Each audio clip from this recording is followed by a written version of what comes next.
Hey everyone, welcome. It's Let's Have a Chat About Leadership for Monday, May 2020. How are you? How was your weekend? Let's have a chat about leadership, the show where everyone is a leader or a future leader, and you and I working together, we're going to make those leaders leaders, the leaders that they want to follow. Make them leaders that you want to follow. Why? Because you know and I know there is a leadership problem, and that leadership problem is everywhere. So we've got to work on it. So today is Monday, and Monday we talk about sports and leadership. Sports and leadership. Well, last week, the NFL, the National Football League, released its 2020 schedule. Now, prior to this, the teams all knew who they were going to face in the coming year, which ones were the road games, which ones were the away games. I'm sorry, the home games and the away games and the road games are the same thing as away games.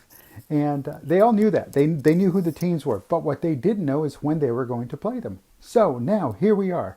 It was Thursday, May 7th, that it got released. And it couldn't come at a better time. It could not come at a better time because, well, we're in this situation, this time of pandemic, and we need something that says, hey, look at what's coming down the line. We've got something good happening. We've got something that's going to be excellent, and we need that now.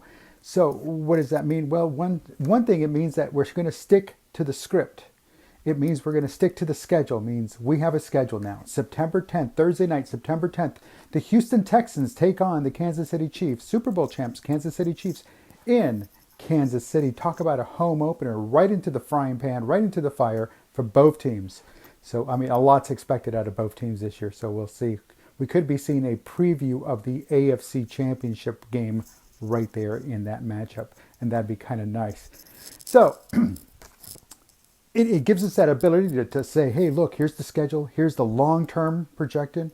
We have like just over 4 months, so like 124 days or something like that, or 120 days. We're close. Oh yeah, it's like 120 something days. I got to count in for the 31st and the months that don't have 31st. And anyway, moving on.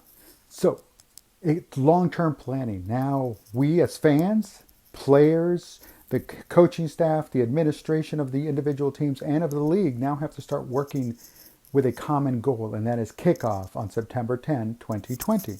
So that being said, that's a good thing. So how does this apply to business? How does this apply to leadership? Well, one, because there's changes everywhere. There's always change. There's something going on. There's always a nice to have a well-communicated long-term plan.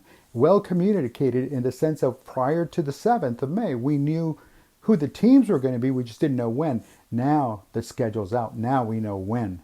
So taking that and we run with it. We take that and we grow with it. And in an organization, it's signs of returning back to life, returning back to some sense of normalcy, a small sense of normalcy.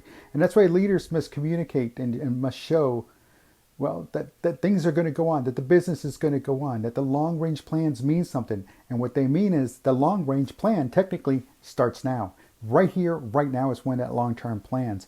And you as a business leader, you as a leader in your organization, you as a leader in your personal, professional life, it starts now.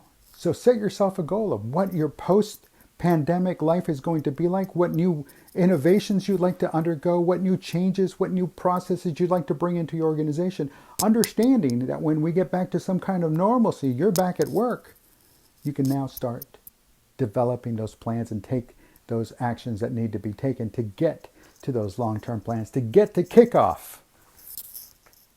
And that's where we stand. Folks, my name's Dave Guerra. Thanks for watching. I'll talk to you tomorrow.